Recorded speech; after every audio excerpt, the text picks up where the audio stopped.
அன்பானவர்களே, இன்றைய தினத்திலே யோசேப்பின் வஸ்திரங்கள் என்று சொல்லுகிற தலைப்பிலே வேத வசனங்கள் வெளிப்படுத்துகிற சத்தியங்களை நாம் நமக்கு பிரயோஜனம் உண்டாக தியானிக்க போகிறோம்.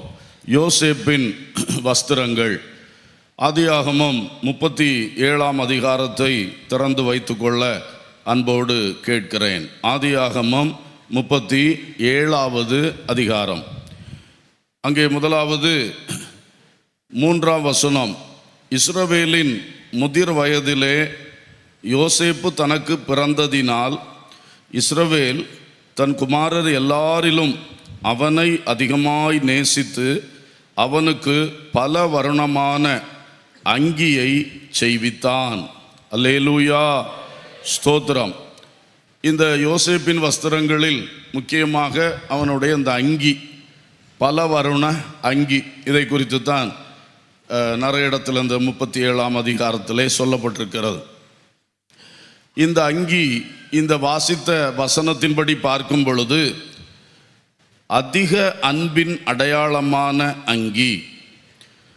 அந்த இஸ்ரவேல் என்று சொல்லுகிற யாக்கோபுக்கு 12 ஆண்மக்கள், ஒரு பெண் பிள்ளை. இந்த எல்லா பிள்ளைகளிலும் இந்த யோசேப்பை மிக அதிகமாக அவர் நேசித்தார். அந்த அன்புக்கு அடையாளமாகத்தான் அவனுக்கு மட்டும் இந்த பலவர்ண அங்கியை அவனுக்கு செய்வித்து கொடுத்தார். ஒரு அங்கி மேலிருந்து அப்படி இந்த ஓவர் கோட் மாதிரி போடக்கூடிய ஒரு அங்கி. அந்த அங்கி இவனுக்கு ஸ்பெஷலாக செய்து கொடுத்தார். அது அதிக அன்புக்கு அடையாளமாக இருக்கின்றது. அதிக அன்பு, தகப்பனுடைய விசேஷமான அன்பு. அப்போ யோசேப்பு அன்றைக்கு ஒரு மகன் என்ற நிலையில் தகப்பனுடைய அன்பை அவன் இவ்வளவாய் பெற்றுக்கொள்ளத்தக்கதாக வாழ்ந்தான். அதுபோல அன்பு பிள்ளைகளே, வாலிபர்களே, சிறு பிள்ளைகளே, உங்களுடைய பெற்றோருடைய அன்புக்கு நீங்கள் பாத்திரவான்களாக வாழ வேண்டும். அல்லேலூயா, அது ரொம்ப முக்கியம். பெற்றோருடைய அன்பு, பெற்றோருடைய சந்தோஷம், பெற்றோருடைய பிரியம் பிள்ளைகளுக்கு அதிகமாக வேண்டும். அது உங்களுக்கு தேவ ஆசீர்வாதத்தை கொண்டு வரும். பெற்றோரை மகிழ்விக்கிற பிள்ளைகள், பெற்றோருடைய அன்புக்கு பாத்திரமாய் நடக்கிற பிள்ளைகள் தேவனுக்கும் பிரியமானவர்கள். தேவன் உனக்கு கொடுத்த பெற்றோரை நீ கனம் பண்ணும் பொழுது கர்த்தர் சந்தோஷப்படுகிறார். ஏனென்றால் அவர் உனக்கு அந்த பெற்றோரை தந்தார். அது அவருடைய நியமனம். அந்த நியமனத்தை நீ கனம் பண்ணி அவருடைய அன்புக்கு பாத்திரமான நிலையில் கீழ்ப்படிந்து அவர்களுக்கு அடங்கி அவர்களுக்கு பிரியமானவைகளை செய்து அவர்களுக்கு பிரியமானபடி பேசி அப்படியெல்லாம் நீ வாழும் பொழுது நிச்சயமாக பெற்றோருடைய அன்பு, சந்தோஷம் கிடைக்கும். கூடவே தேவனுடைய அந்த ஆசீர்வாதமும் உன் தலையின் மேல் அதிகமாக இறங்கும். அல்லேலூயா. உண்மையிலே இந்த யோசேப்புக்கு பல வர்ண அங்கி கிடைத்தது. மற்றவர்கள் எல்லாருக்கும் கொடுத்தது போக அந்த பூர்வீக சொத்துக்களை யாக்கோபு எல்லாருக்கும் கொடுக்கும் பொழுது இவனுக்கு ஸ்பெஷலாக, நான் என்னுடைய அம்பினாலும் வில்லினாலும் சம்பாதிச்ச இந்த சொத்து உனக்குன்னு ஸ்பெஷலாக கொடுத்ததையும் வேத சரித்திரத்தில் நாம் பார்க்கிறோம். கர்த்தருக்கு ஸ்தோத்திரம். 49 அதிகாரத்திலே ஆதியாகமம் எல்லா பிள்ளைகளையும் ஆசீர்வதிக்கிற வேளையிலும் இந்த தகப்பனாகிய யாக்கோபு யோசேப்புக்கு நிறைய வார்த்தைகளை சொல்லி ஆசீர்வதித்தார். ஸ்பெஷலான ஆசீர்வாதங்களை அவனுக்கு சொல்லி ஆசீர்வதித்தார். தன் சகோதரரில் விசேஷித்தவன் அவனுடைய உச்சந்தலையிலே ஆண்டவருடைய ஆசீர்வாதம் இறங்கட்டும் என்று சொல்லி எல்லாம் ஆசீர்வதித்தார். இப்படி தகப்பனுடைய ஒரு பலவர்ண அங்கி, சொத்து சுதந்திரங்கள் விஷயங்கள் மாத்திரமல்ல, அவன் ஆசீர்வாதத்தின் விஷயங்கள் எல்லாவற்றிலுமே சிறப்பான பங்கை பெற்றுக்கொண்ட ஒரு யோசேப்பு. அந்த யோசேப்பு தான் அன்றைக்கு தேசங்களை காப்பாற்றுகிற ஒரு பெரிய உயர்ந்த பொறுப்பிலே தேவனால் வைக்கப்பட்டு பயன்படுத்தப்பட்டவன். இன்றைக்கும் அநேக வாலிபர்களுக்கு ஒரு முன்மாதிரியாக, கிறிஸ்தவ வாலிபர்கள் யோசேப்பு சரித்திரம் படிக்காதவர்களே இருக்க முடியாது. சண்டே ஸ்கூல்ஸ், யூத் மீட்டிங்ஸில் யோசேப்பை பற்றி சொல்லாத நிலைமை இருக்காது. அவ்வளோ தூரம் யோசேப்பு ஒரு பெரிய ஒரு கர்த்தருக்குள்ளான ஒரு வாலிபர்களுக்கு ஒரு முன்மாதிரியாக நிற்கின்றான். இந்த அளவுக்கு எழும்பி வந்த அந்த பிள்ளை அவனுடைய அப்பாவை அவன் நேசித்த விதம், அப்பாவிடத்தில் நடந்து கொண்ட விதம், அது மிக மிக ஆச்சரியமானது. அல்லேலூயா. அவன் வாழ்ந்திருக்கும் பொழுதும் அவனுடைய அப்பாவை வண்டிகள் அனுப்பி கானான் தேசத்திலிருந்து எகிப்துக்கு கொண்டு வந்து அவன் மேன்மையாக தகப்பனுடைய கடைசி காலம் வரைக்கும் அவர்களை பராமரித்து நடத்தினான். கர்த்தருக்கு ஸ்தோத்திரம். பெரிய எகிப்தின் ராஜாவாகிய பார்வோனுக்கு முன்னால தன் தகப்பனாகிய அந்த மேய்ப்பனை கொண்டு நிறுத்தி இந்த மேய்ப்பன் கையை உயர்த்தி அந்த பார்வோன் ராஜாவை ஆசீர்வதிக்கிற அளவுக்கு யோசேப்பு தகப்பனை கனம் பண்ணினான். அல்லேலூயா, ஸ்தோத்திரம். கடைசி வரைக்கும் கூட இருந்து அவருடைய கண்ணை இவன் மூடினான் என்று சொல்லலாம். யோசேப்பின் மடியிலே அவருடைய உயிர் பிரிகிற அளவுக்கு ரொம்ப அழகாக அந்த தகப்பனை அவன் பராமரித்தான். வளர்ந்த பிள்ளைகளே, விவாகமான பிள்ளைகளே, உங்கள் பெற்றோர் உங்களுக்கு மிக முக்கியமானவர்கள். அவர்கள் இப்பொழுது வயதானவர்களாக இருக்கும் பொழுது நீங்கள் அவர்களை நன்கு பராமரிக்க வேண்டும். அவருடைய தேவைகளுக்கு உங்கள் கைகளிலிருந்து அவர்களுக்கு நீங்கள் குறைவில்லாதபடி அனுப்பி கொடுக்க வேண்டும். நீங்கள் தூர இடத்தில் இருக்கின்றீர்களா, தூர தேசத்தில் இருக்கின்றீர்களா, அடிக்கடி ஃபோன் போட்டு விசாரிங்க. அடிக்கடி வீடியோ கான்ஃபரன்சிங் போட்டு முகமுகம் பார்த்து பேசுங்கள். இப்படியெல்லாம் நீங்கள் செய்ய வேண்டும். அந்த பெற்றோரை நீங்கள் மகிழ்விக்க வேண்டும். இதனால் உங்கள் வாழ்விலும் ஆசீர்வாதங்கள் பெருகி கொண்டே இருக்கும். அந்த பெற்றோரும் அவருடைய வயோதிப நாட்களில் உங்கள் மேல் சந்தோஷமாய் அன்பாய் இருப்பார்கள். அவர்கள் அப்படி இருப்பது உங்களுக்கு ஆசீர்வாதம், உங்கள் சந்ததிக்கு ஆசீர்வாதம். அந்த சந்தோஷத்தோடு பெற்றோர் உங்களுக்காக தேவனை நோக்கி ஜெபம் பண்ணுவது உங்களுக்கு பெரிய ஆசீர்வாதம். அதனால் பிள்ளைகள் எல்லாரும் பெற்றோர்களை சந்தோஷப்படுத்துகிற பிள்ளைகளாக இருப்பீர்களாக. ஒருவேளை பெற்றோர்கிட்ட சில பிள்ளைகளுக்கு சில கஷ்டங்கள் இருக்கலாம். சில சம்பவங்கள், கடந்த கால நிகழ்வுகள், பேச்சுவார்த்தைகள், கொடுக்கல் வாங்கல்கள் போன்ற விஷயங்களில் சில பெற்றோர்களோடு சில பிள்ளைகளுக்கு கஷ்டம் இருக்கலாம், ஒத்து போகாமல் இருக்கலாம். கர்த்தருக்கு ஸ்தோத்திரம். மகன் ஒத்து போனாலும் மருமகா ஒத்து போகாமல் சில இடத்துல இருக்கலாம். மாறி மாறி இருக்கும். மகா ஒத்து போனாலும் மருமகன் ஒத்து போகாமல் இருக்கலாம். இப்படியெல்லாம் இருக்கும் பொழுதும் நீங்கள் ஒன்றை சிந்திக்கணும். அவர்கள் கொஞ்ச காலம் இருப்பார்கள். அந்த காலத்தில் அவர்களுக்கு செய்ய வேண்டிய கடமைகளை நீங்கள் செய்யணும். அவர்களை நல்லா வச்சிருக்கணும். பிறகு அவர்கள் மரித்து போன பிறகு உங்களுக்கு உணர்வு திரும்பும். ஐயோ, நான் ஏன் அவங்கள இப்படி நடத்திட்டேன், அப்படி ஏன் பேசிட்டேன், அப்படி ஏன் கேள்வி கேட்டுட்டேன் என்று நீங்கள் வருத்தப்பட்டால் பிறகு அந்த வருத்தத்தை சரிப்படுத்துறதுக்கு வாய்ப்பு கிடையாது. ஆனபடியினாலே இந்த பிரசங்கங்களெல்லாம் அடிக்கடி கேட்கிற அன்பான சிறு பிள்ளைகளே, வாலிபர்களே, விவாகமாகியும் அப்பா அம்மா உயிரோடு இருக்கிற பிள்ளைகளே, எல்லா பிள்ளைகளாக இருக்கக்கூடிய அத்தனை பேரும் உங்கள் பெற்றோரை கனம் பண்ணுங்கள், உங்கள் பெற்றோரை நேசியுங்கள், உங்கள் பெற்றோருக்கு பிரியமாக நடந்து கொள்ளுங்கள். அல்லேலூயா. அது பெரிய ஆசீர்வாதம். நீ எவ்வளவோ ஓடி ஓடி திரவியம் தேடுகிறது, இந்த மாதிரி சில நல்ல காரியங்களை செஞ்சா ஆசீர்வாதம் அப்படியே இறங்கிரும். அல்லேலூயா. எளிய வழி, அழகான வழி. இப்படிப்பட்ட நல்ல ஒரு நன்னறி வாழ்க்கை வந்தாலே அதிலேயே நமக்கு பெரிய ஆசீர்வாதம் இருக்கிறது. அல்லேலூயா. இனி தகப்பன் இந்த யோசேப்பை அதிகமாய் நேசித்தார். பலவர்ணமான அங்கியை அவனுக்கு செய்து கொடுத்தார். ஒரு பக்கம் நல்லது தான், அவருடைய உரிமை. அவருக்கு ரொம்ப பிரியமான மனைவி ராகேல் பெற்ற பிள்ளை. முதிர் வயதிலே அவருக்கு பிறந்த பிள்ளை யோசேப்பு. அப்பா மனசு அவன்கிட்ட ரொம்ப ஒட்டிருச்சு. ஆனால் பெற்றோர்களே, இதை அப்படியே ஒரு முன்மாதிரியாக ஃபாலோ பண்ணணும்னு நான் சொல்ல வரல. உங்களுக்கு ஆண்டவர் எத்தனை பிள்ளைகளை தந்தாரோ அத்தனை பேரையும் ஒன்று போல நேசியுங்கள். அல்லேலூயா. 13 பிள்ளைகள் ஒன்று போல நேசிக்கணும். 2 பிள்ளைகள் ஒன்று போல நேசிக்கணும். அதுதான் கர்த்தர் நம்மிடத்தில் எதிர்பார்க்கிற விஷயம். ஒரு பிள்ளை படிப்பில் சிறந்திருக்கலாம், அடுத்த பிள்ளை படிப்பில் குறைந்திருக்கலாம். ஒரு பிள்ளை உங்களுக்கு ரொம்ப பிரியமாக நடந்து கொள்ளலாம், ஒரு பிள்ளை உங்களுக்கு பிரியமாக நடந்து கொள்ளாது. இனி சில கஷ்டம் தரக்கூடிய பிள்ளைகளும் இருக்கத்தான் செய்கிறார்கள். ரொம்ப தொந்தரவு சில பிள்ளைகளால் பெற்றோர் கண்ணீர் வடிக்கிறார்கள். அது இந்த பிள்ளைகளுக்கு மோசம்.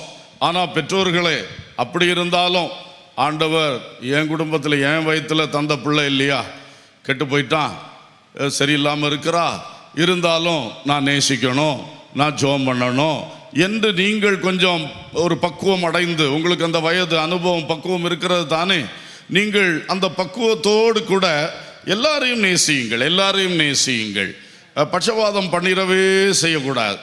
எந்த சூழ்நிலை இருந்தாலும் நீங்கள் பட்சபாதம் பண்ணிடாதீங்க, அது உங்களுக்கு நல்லது அல்ல. ஆண்டவருக்கு முன்பாக நிற்கிற அந்த நெருப்பிலே அது சரி அல்ல. அதனால் கர்த்தருக்கு ஸ்தோத்திர கொடுக்கல் வாங்கல் விஷயங்களோ, சொத்து பங்கீடு விஷயங்களோ, மற்றுள்ள எந்த காரியமாக இருக்கட்டும், அடிக்கடி பேசுகிற விஷயங்களாக இருந்தாலும் எல்லாரையும் ஒன்று போல நடத்தணும் அப்படின்னு நீங்கள் கடைசி மூச்சு வர அதைத்தான் நினைங்க. இந்த பிள்ளை அடிக்கடி என்னையே ஃபோன் போட்டு விசாரிக்குது, நானும் அடிக்கடி ஃபோன் போடுறேன், அந்த பிள்ளை கண்டுக்கிட்டதே கிடையாது, நானும் கண்டுக்கிட்டதே கிடையாது. அப்படி இருக்க வேண்டாம். அந்த பிள்ளை ஃபோனே போடலைன்னாலும் நீங்கள் போடுங்க, இங்கே ஒரு ஃபோன் போடும்போது அங்கேயும் அடுத்தது ஒரு ஃபோன் போடுங்க. அப்படி பழகுங்க. அப்படி பழகும்போது உங்கள் மனசுக்கு என்றைக்கும் ஒரு தெளிவாக இருக்கும். ஆண்டவருக்கு முன்னாலே உங்கள் மனசு ஒரு நீதி நியாயமாக அழகாக சந்தோஷமாக இருக்கும். அல்லேலூயா, ஸ்தோத்திரம். ஒரு பிள்ளையை பற்றியும் குறை சொல்லாதீங்க, ஒரு பிள்ளையை பற்றி அடுத்த பிள்ளைகிட்ட குறை சொல்லாதீங்க, ஒரு பிள்ளையை பற்றி இன்னொரு ஆள்கிட்ட குறை சொல்லாதீங்க. எல்லாம் உங்கள் பிள்ளைகள், அது செய்கிற தப்பு உங்களோட நிற்கட்டும். அது வளர்ந்தாச்சு, உங்கள் கைவிட்டு போயாச்சு, பெரிய ஆளாக இருக்குது, குடும்பமாக இருக்குது, இருந்தாலும் தீது பேச வேண்டாம். நல்லது உண்டானால் பேசுவோம். தீய காரியங்களை ஆண்டவர்கிட்ட நீங்கள் ஜெபம் பண்ணுங்க, ஜெபத்தில் வைங்க. அந்த பிள்ளைகிட்ட நேரடியாக பேச முடிந்தால் பேசுங்கள், அதுக்கு உங்களுக்கு உரிமை இருக்குது. கர்த்தருக்கு ஸ்தோத்திரம். மற்றபடி நம்ம மூன்றாம் நபரிடத்தில், நம்முடைய பிள்ளைகளின் இன்னொருடத்தில் கூட அது வேண்டாம், நம்முடைய சகோதரங்களிடத்தில் கூட அது வேண்டாம். அது உங்கள் பிள்ளை அல்லவா? ஸோ இந்த காரியங்கள் எல்லாம் கொஞ்சம் மனதில் வைத்து நீங்களும் கர்த்தருக்கு ஸ்தோத்திரம். பலவர்ணமான அங்கி தச்சு கொடுக்கணும்னு விரும்புனீங்கன்னா 13 செட்டு ஆர்டர் பண்ணிடுங்க. கொஞ்சம் காசு போனாலும் பரவாயில்ல, ஒரு செட்டு மட்டும் ஆர்டர் பண்ணி யோசேப்புக்கு மட்டும் கொடுக்காம எல்லா பிள்ளைகளுக்கும் சேர்த்து என்ன செஞ்சுருங்க, ஒழுங்கு பண்ணிடுங்க. அதில் எந்த நஷ்டம் வந்தாலும் பரவாயில்ல, ஆனால் உங்களுக்கு அது ஒரு நிம்மதியும் சந்தோஷமாக இருக்கும். அல்லேலூயா. இப்படி தயவு செய்து உங்கள் இருதயங்களையும் நீங்கள் பக்குவப்படுத்தி கொண்டு கர்த்தருக்கு முன்பாக நீங்களும் நல்லா செய்யும் பொழுது கர்த்தர் ஆசீர்வதிப்பார். அல்லேலூயா. ஸோ இங்கே அதிகமான அன்புக்கு அடையாளமாய் கிடைத்த ஒரு அங்கி. ஒரு பக்கம் அதனுடைய நல்ல காரியங்களையும் பார்த்தோம், ஒரு பக்கம் அதில் நல்லது அல்லாத காரியங்களையும் நாம் பார்த்தோம். எல்லாம் நமக்கு படிப்பினைகள் தான். பைபிள் வசனங்கள் ஒவ்வொன்றும் நமக்கு படிப்பினைகள். அல்லேலூயா, ஸ்தோத்திரம். ரெண்டாவது என்னாச்சு? ஆதியாகம புஸ்தகம் 37:4 மைக்கில் வாசிங்க. 37:4. அவனுடைய சகோதரர் எல்லாரிலும் அவனை தங்கள் தகப்பன் அதிகமாய் நேசிக்கிறதை அவன் சகோதரர் கண்டபோது அவனுடைய பட்சமாய் பேசாமல் அவனை பகைத்தார்கள். Praise the Lord. இந்த பலவர்ண அங்கி தான் இதில் விஷயம். பலவர்ண அங்கி அவனுக்கு மட்டும் வாங்கி கொடுத்த உடனே என்னாச்சு? சகோதரர்கள் பார்த்தார்கள், எங்களை நேசிக்கிறதை விட அந்த ஒரு பையனை அதிகமாக இவர் நேசிக்கிறார் என்று அறிந்தவுடனே அவனோட பட்சமாய் பேசாமல் அவனை பகைத்தார்கள். அவனை பகைத்தார்கள். யோசேப்பு செய்த கிரியைகள்னால யோசேப்புக்கு சகோதரங்கிட்ட பகை வரல. அப்பா வாங்கி கொடுத்த இந்த ஸ்பெஷல் கிஃப்ட்னால இப்போ அவசியம் இல்லாமல் சகோதரங்க மத்தியிலிருந்து இவனுக்கு என்ன வந்திருக்கு? இப்போ பகை வந்திருக்கு. கர்த்தருக்கு ஸ்தோத்திரம். அப்போ இந்த பிள்ளை இதில் நிரபராதி. அப்பா வாங்கி கொடுத்தத சந்தோஷமாக போட்டுட்டு போய் ஒருவேளை கேட்டிருப்பான், அண்ணே நல்லா இருக்காண்ணே, அழகா இருக்காண்ணே அப்படிலாம் கேட்டிருப்பான். அவனுங்க சந்தோஷப்படலை. அவனுங்களுக்கு என்ன ஆச்சுன்னு சொன்னால் ரொம்ப பகை உண்டாயிடுச்சு. கர்த்தருக்கு ஸ்தோத்திரம். அவனுங்களும் அப்பாவை கோவப்பட்டுறான். நியாயம் இருக்குது இந்த விஷயத்தில். எங்கள் அப்பா ஏன் இப்படி செய்தார்? அப்பாட்ட போய் கேட்டிருக்கலாம், அப்பா எங்களுக்கும் வாங்கி கொடுங்க. என்ன இது ஒரு மகனு மட்டும் வாங்கி கொடுத்தா எப்படி அப்பா? கேட்குறது தப்பு இல்லை. ஆனால் அதை விட்டுட்டு இந்த ஒரு அப்பாவியை அது அப்பாவி யோசேப்பு அவங்க என்ன பண்ண ஆரம்பிச்சிட்டாங்க? பகைக்க தொடங்கினார்கள். அல்லேலூயா. இந்த நிலையில் நீங்கள் யாராகிலும் இருக்கிறீர்களா? பள்ளிக்கூடத்திலே பிள்ளைகளுக்கு இந்த நிலைமை வரும். சில சமயம் பார்த்தா சில பிள்ளைகளை டீச்சர்ஸ் ரொம்ப நேசிப்பாங்க, அந்த பிள்ளைகள்கிட்ட எப்பவும் பேசுவாங்க, அந்த பிள்ளைகள்கிட்ட பட்சமாக இருப்பாங்க. அப்போது இதை பார்த்தே கூட இருக்கிற மற்ற பிள்ளைகளுக்கு இந்த பிள்ளை மேலே என்ன உண்டாகும்? பகை உண்டாகும். இந்த பிள்ளை எந்த தப்பும் செய்யலை, எந்த பிள்ளைக்கும் விரோதமாக இது செய்யலை. ஆனால் அந்த ஆசிரியருடைய அன்பு இந்த பிள்ளைக்கு அதிகமாக கிடைக்கிறதுனாலேயே மற்றவர்கள் பகைக்கிறதற்கு ஏது உண்டாகும். இப்படி ஒரு இடத்துல ஒரு ஃபேவர் வந்ததுனால அவசியம் இல்லாமல் சுற்றுப்புற சூழல்ல இருந்து பெரிய ஒரு பகையை சந்திக்கக்கூடிய பலர் இருக்கிறீர்கள். அல்லேலூயா. பரலோகத்தின் அப்பா உங்களை நேசித்தார், உங்களுக்கு ஒரு நல்ல வீடு கட்டி தந்தார். அது உடனே சிலருக்கெல்லாம் உங்கள் மேலே பகை வந்துடும். சரிதானே நான் சொல்கிறது? நீங்கள் என்ன செஞ்சீங்க? ஒன்றும் செய்யலை. ஆண்டவர் நோக்கி கூப்பிட்டீங்க. ஆண்டவர் எல்லாருக்கும் இருக்கிறத பார்க்கணும். ஒருவேளை உங்கள் உறவினர்கள் வட்டத்தில், அந்த அயலகத்தார் வட்டத்தில் அவங்களுக்கெல்லாம் இருக்கிறத பார்க்கலாம். நல்ல அழகான ஒரு வீட்டை கட்டி தந்துட்டார். ஒரு பலவரன் அங்கி மாதிரி பரலோக அப்பா உங்களுக்கு அதை ஆசீர்வதித்து தந்திருக்கிறார். 4 பேர் பார்த்தா அவங்களுக்கு உங்கள் மேலே அவசியம் இல்லாத என்ன உண்டாகுது? பகை. அப்போ நீங்கள் பார்க்குறீங்க, என்ன இவங்க நல்லா தானே இருந்தாங்க, எவ்வளோ அன்பாக பேசுவாங்க, எவ்வளோ உரிமையாக பழகுவாங்க, இப்போ ஒதுங்கி போகிறாங்க, கூப்பிட்டாலும் கேட்காத மாதிரி போகிறாங்க, அந்த மாதிரி செய்கிறாங்க, இந்த மாதிரி செய்கிறாங்கன்னு கேட்டால் நீங்கள் இன்றைக்கு அந்த யோசேப்பின் நிலையில் இருக்கிறீர்கள். அல்லேலூயா. சோர்ந்து போகாதிருங்கள். இது நீங்கள் ஏதோ போய் அவங்கள தாஜா பண்ணி வாங்குற இதல்லையே, ஆண்டவராக தந்த ஃபேவர் அல்லது இன்னொரு மனிதன் உங்களுக்கு தந்த ஒரு ஃபேவர். அது உங்களுடைய குற்றம் அல்ல. ஆனால் இப்படி வரும். யாராவது அப்படிப்பட்ட வருத்தங்களோடு இந்த கூட்டத்தில் இருக்கிறீங்கன்னு சொன்னால் அதை பெருசுப்படுத்தாதீங்க. இவன் ஏன் என்ன இப்படி பண்ணணும், நான் அவனுக்கு என்ன துரோகம் பண்ணினேன், அப்படியெல்லாம் அந்த லெவலுக்கு நீங்கள் போகண்டா. பாவம், ஆண்டவரே அவருக்கும் ஒரு நல்ல வீட்டை கொடுங்க ஆண்டவரே, அந்த ஒரு லைனில் நம்ம போவோம். எதுக்கு இந்த பகை தான்? வீடு பிரதிஷ்டையோடு ஆரம்பித்த பகை, அவசியம் இல்லாத பகை. இப்போ நமக்கு தெரியுது இவர் கொஞ்சம் உள்ள கிடந்த பொறாமை தலையனை செஞ்ச ஆரம்பிச்சுட்டுப்போம், தூக்க ஆரம்பிச்சிட்டு. அதான் அந்த பகைக்கு காரணம். இப்போ ஆண்டவரே கொடுங்க ஆண்டவரே, அவங்களுக்கும் கொடுங்க. அப்படி நல்ல எண்ணத்தோடு எடுத்து அப்படியே போயிட வேண்டியதான். அவங்களுக்கும் ஜெபம் பண்ணுவோம். அல்லேலூயா. ஸ்தோத்திரம். ஆகவே தேவ பிள்ளைகள், ஒரு வீடு, ஒரு காரு அல்லது ஒரு சொத்து, ஒரு நல்ல வேலை கிடச்சிட்டு எதிலே நீங்கள் உயர்கிறீர்களோ, எங்கே ஒரு பலவரன அங்கி உங்களுக்கு கிடைக்குதோ, அதிலே அவசியம் இல்லாத பகைகளையும் நீங்கள் சம்பாதித்து கொள்ளுகிறீர்கள், உங்களுக்கு வந்து விடுகிறது. அப்படி இருக்கிறவர்கள் இனி அதுக்காக அழுது கொண்டு இருக்க வேண்டாம். அல்லேலூயா. அதுக்காக நீங்கள் பெருமூச்சு விட வேண்டிய ஒரு அவசியம் இல்லை. கர்த்தர் உங்களை நல்லா தானே வச்சிருக்கிறார், நீங்கள் ஏன் அழ வேண்டும்? அல்லேலூயா. உங்களை ஆண்டவர் அந்த விஷயத்தில் மேன்மையாக வச்சிருக்கும் போது நீங்கள் அழுதீங்கன்னா அப்புறம் என்ன விஷயம்? தேவையில்லை. இந்த பகைகள் மாறும்படி ஜெபம் பண்ணுங்கள். அவர்களிடத்தில் எப்பொழுதும் நீங்கள் நன்றாயிருங்கள். யோசேப்பு கடைசி வரைக்கும் இந்த சகோதரங்களிடத்தில் நன்றாகவே இருந்தான். அல்லேலூயா. அதான் அந்த சின்ன பையனுடைய பக்குவம் இன்னைக்கு பைபிள் அவனை நல்ல ஒரு கேரக்டராக எழுதி வச்சிருக்கு, நம்ம எல்லாருக்கும் பாடமாக. ஆமென். ஸ்தோத்திரம். அந்த ஒரு நல்ல தன்மை நம்ம உள்ளத்தில் இருக்கணும். பாவம், அவங்களுக்கு அப்பா கொடுக்கல, அதனால் அவங்க இப்படி பண்ணிக்கிட்டு இருக்காங்க. நான் அவங்கள நேசிக்கணும், நான் அவங்கள அரவணைக்கணும். கடைசி நாட்களில் நீங்களும் வாங்க, உங்கள் பிள்ளைகளையும் கூட்டு வாங்க, நான் எல்லாரையும் பராமரிப்பேன்னு சொன்னான். அப்பாவை மட்டும் வண்டியில் ஏற்றி விடுங்க, பென்யமீனையும் கூட ஏற்றி விடுங்க, நீங்கள் எல்லாம் கானானில் கிடங்கடா, வேணா சாப்பாடு அப்பப்போ அனுப்புகிறேன் அப்படியா சொன்னால், இல்லை எல்லாரும் வந்துருங்க, எல்லாரும் வந்துருங்க. அல்லேலூயா. அவனுக்கு தன்மை அது.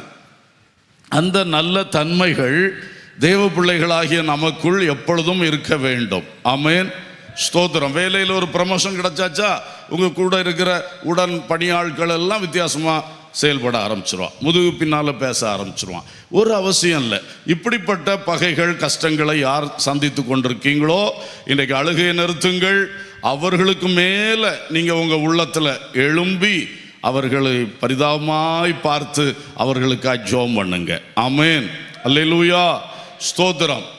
இங்கேயும் பார்க்கும் பொழுது இந்த அப்பா இப்படி ஒரு ஸ்பெஷல் ஃபேவர் செய்ய போய் கடைசியில் அந்த பிள்ளைக்கு பயங்கரமான பகையை சம்பாதிச்சு கொடுத்துட்டார்.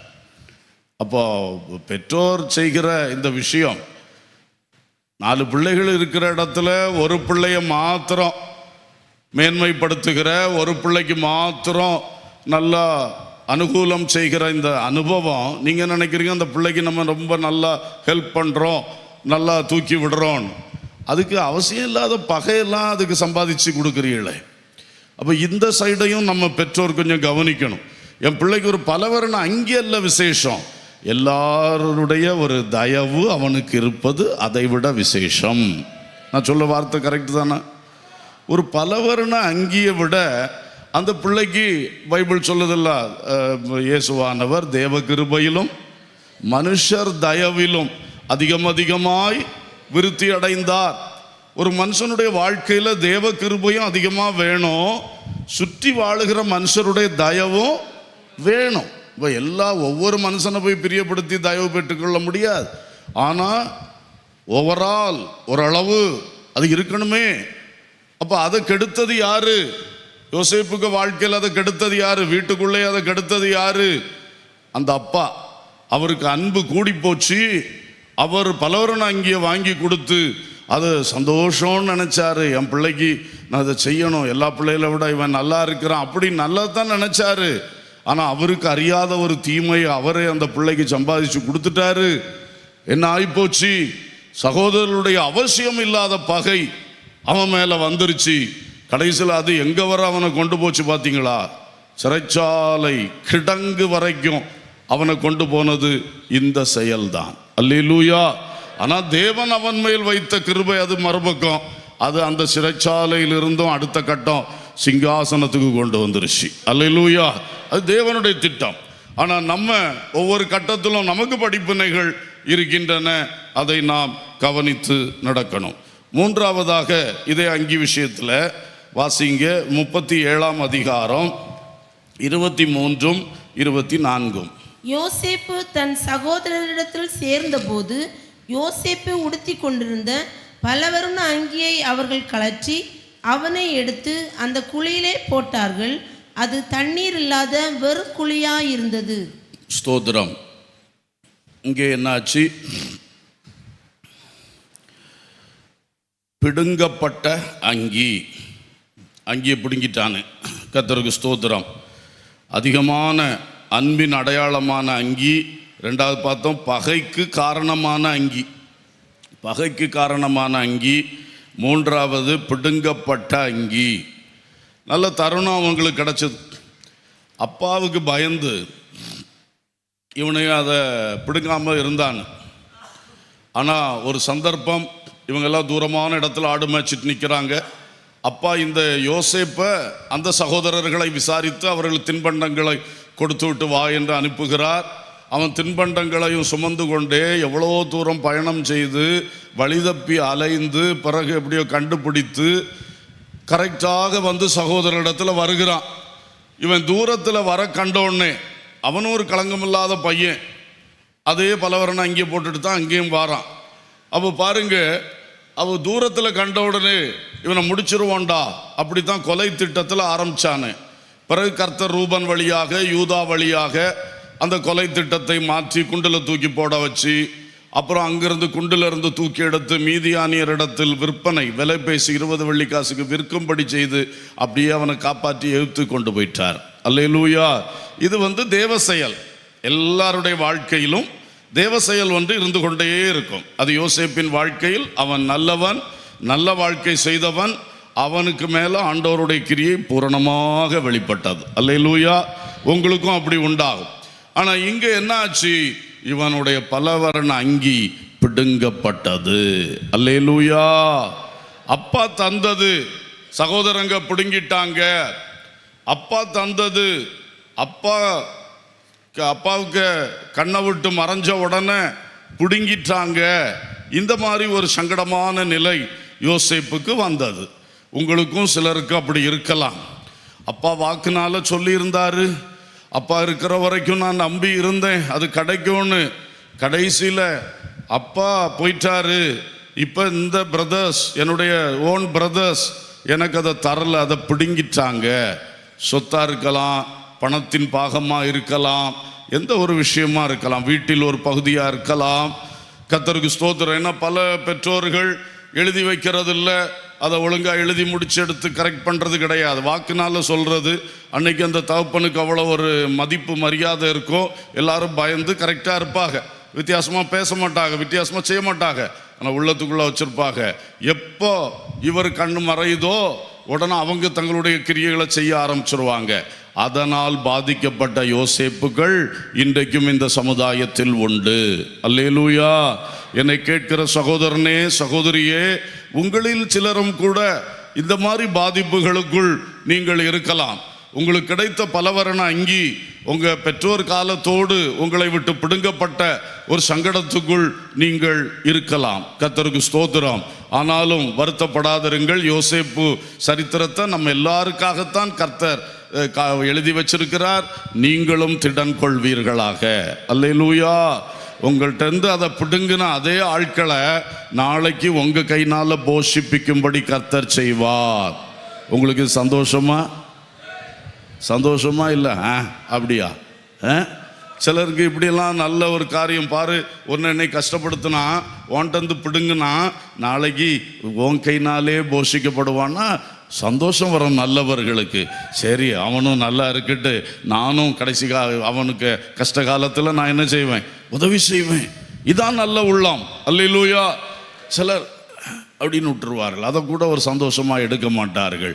ஏன்னா அவன் பிடுங்குனது அவ்வளோ பயங்கர வைராக்கியமாக சாகம் வர வச்சிருப்பார்கள். இந்த மாதிரி செஞ்சுட்டான், அவன் வீட்டுக்கு நான் கல்யாண கார்டு கொடுக்க மாட்டேன், வீடு பிரதிஷ்டை கார்டு கொடுக்க மாட்டேன், அவன் வீட்டு காரியத்துக்கு நான் போக மாட்டேன், வர மாட்டேன். அப்படி இல்லை. இன்றைக்கு அவன் செய்தது தப்பு தான். தப்பை நான் ஒரு நாள் சரின்னு சொல்ல வரல. ஆனால் அந்த தப்புக்கு, தீமைக்கு நம்ம நன்மை செய்கிறதுக்கு தான் கர்த்தர் நம்மளை படிப்பித்து கொண்டிருக்கிறார். அல்லேலூயா. யோசேப்பு உள்ளத்தில் அந்த வெறுப்பை வளர்க்கவே இல்லை. டேய், இந்த மாதிரி பண்ணிட்டீங்களடா, என் கையில் இருக்கிறது நீங்கள் சாப்பிட்றது கொண்டு வந்தது, அதை வாங்கிட்டு என் துணியை பிடிங்கிட்டீங்களடா, அப்பாவுடைய அன்பை பிடிங்கிட்டீங்களடா என்று சொல்லி ஒரு நாளாவது பாரு, எனக்கு ஒரு காலம் வரும், அன்னைக்கு நான் பார்த்துக்கிறேன். அந்த மாதிரி சிந்தனையே யோசேப்புக்கு வரல. அவனுக்கு அந்த மாதிரி ஒரு சரியான காலத்தை கர்த்தர் கொடுத்தார். இவனை விட்டு ஒரு வழி பண்ணியிருக்கலாம், அப்படி செய்யவே இல்லை. அவங்கள அணைச்சான், அவங்கள ஏற்றுக்கொண்டான். காலமெல்லாம் 430 வருஷம் அந்த எகிப்து என்கிற நாட்டில் அவங்க இருக்க காரணம் இந்த யோசேப்பு தான். அல்லேலூயா.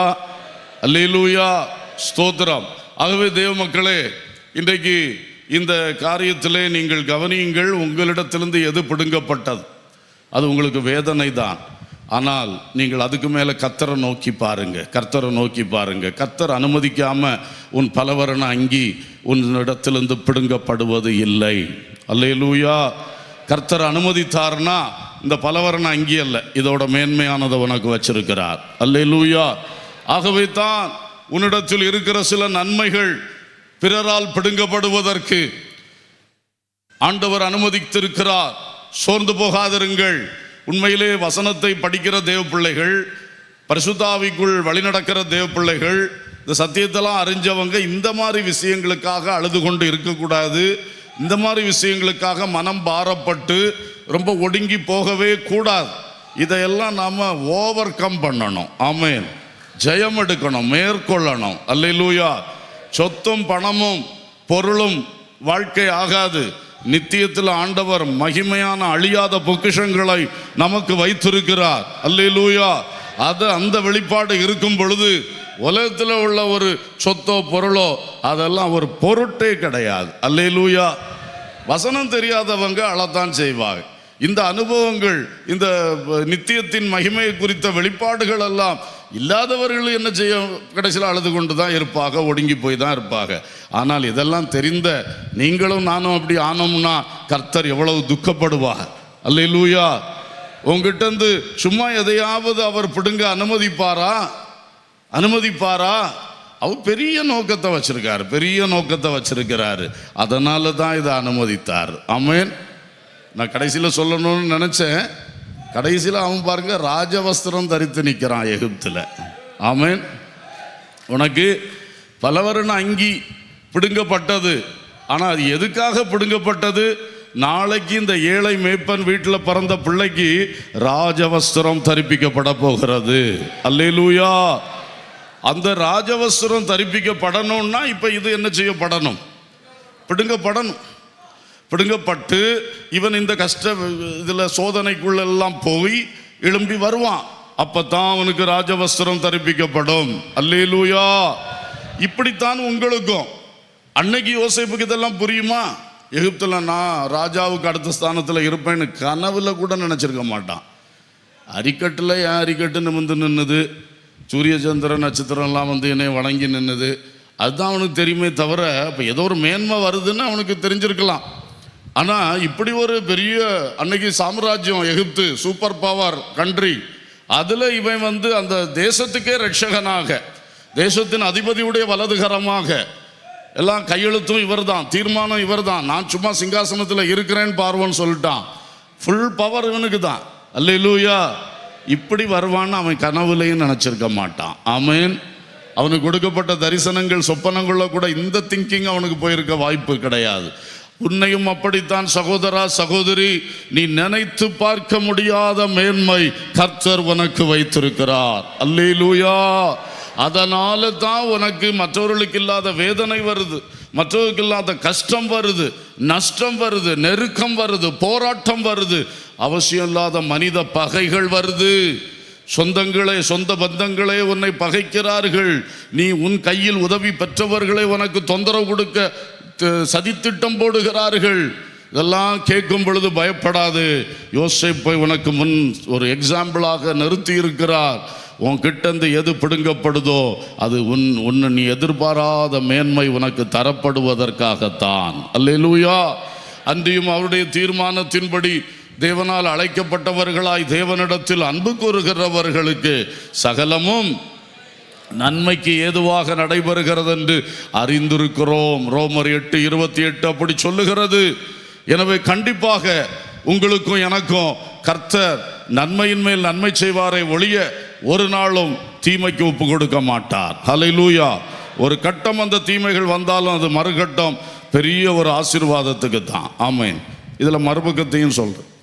இந்த சகோதரன்மார், இந்த யோசேப்பு அவங்களுக்கு விரோதமாக ஏதாவது செய்தானா, ஒரு வார்த்தை பேசினானா? அந்த அத்தனை சகோதரன்மாரில் ஒருத்தனிட்ட சண்டை பிடிச்சானா? இவன் ஒருத்தனிட்டையாவது இவனுக்கு ஒரு தனிப்பட்ட விரோதம் உள்ள இந்த சூழ்நிலை வந்துதா? எதுக்குமே இடம் கொடுக்கலையே. அவ்வளோ சிறப்பாக வாழ்ந்தானே வீட்டில். இவனுக்கு துணியை நீ பிடுங்குவியாடா? உனக்கு புத்தி இருக்கா? இந்த அப்பாவி பையன் பாம்போல வந்திருக்கான். உனக்கு அவன் என்ன செய்கிறான்? நன்மையை கொண்டு வந்திருக்கான். உனக்கு சாப்பாடு கொண்டு வந்திருக்கான். உனக்கு வீட்டிலேருந்து நல்ல பொருட்கள் கொண்டு வந்திருக்கான். அதை வாங்கி வச்சுட்டு அவன் துணியை நீ பிடுங்குவியா? அவனை குண்டில் தூக்கி போடுவியா? அவன் காது கேட்க விலை பேசி விற்பியா? என்ன ஒரு துணிகரம் பிடிச்ச சகோதரர்கள்.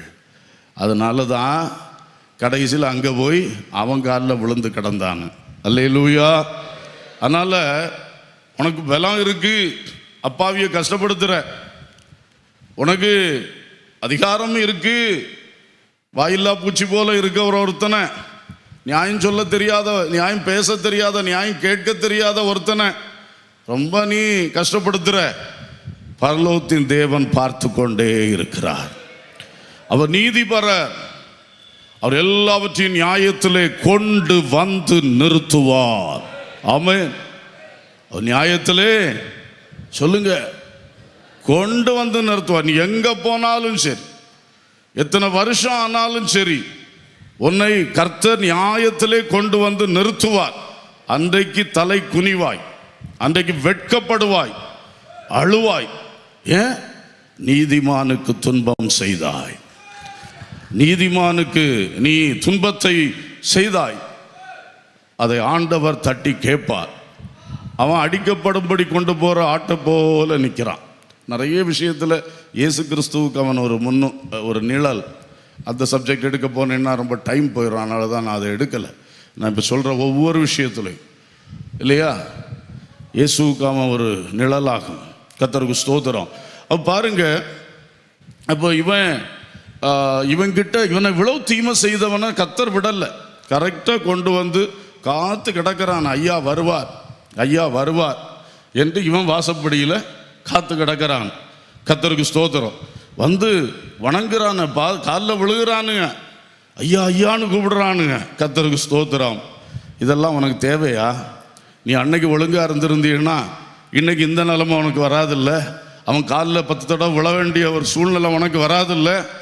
அதனால் இன்னைக்கு அக்கிரமம் செய்கிறவன் கவனித்து கொஞ்சம் நிதானம் எடு. அக்கிரமம் செய்யாத, தீமை செய்யாத, கர்த்தர் விடமாட்டார். அல்லேலூயா, ஸ்தோத்திரம். சரி, அடுத்ததுக்கு போவோம். 4வதாக கர்த்தருக்கு ஸ்தோத்திரம். ஆதியாகமம் 37ஆம் அதிகாரம் 31, 32 வாசிங்க. 31, 32.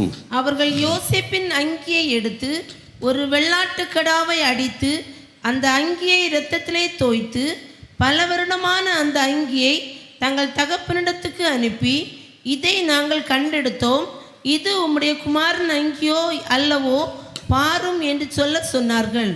Praise the Lord. பொய்க்கு தடயமாய் பயன்படுத்தப்பட்ட அங்கி, தகப்பனை கொடுமையாய் ஏமாற்றுவதற்கு தடயமாய் பயன்படுத்தப்பட்ட அங்கி.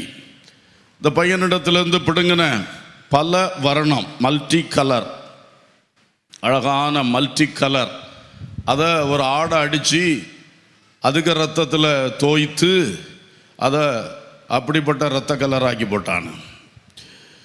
பலவர்ண அங்கி வித்தியாசமாகி விட்டது.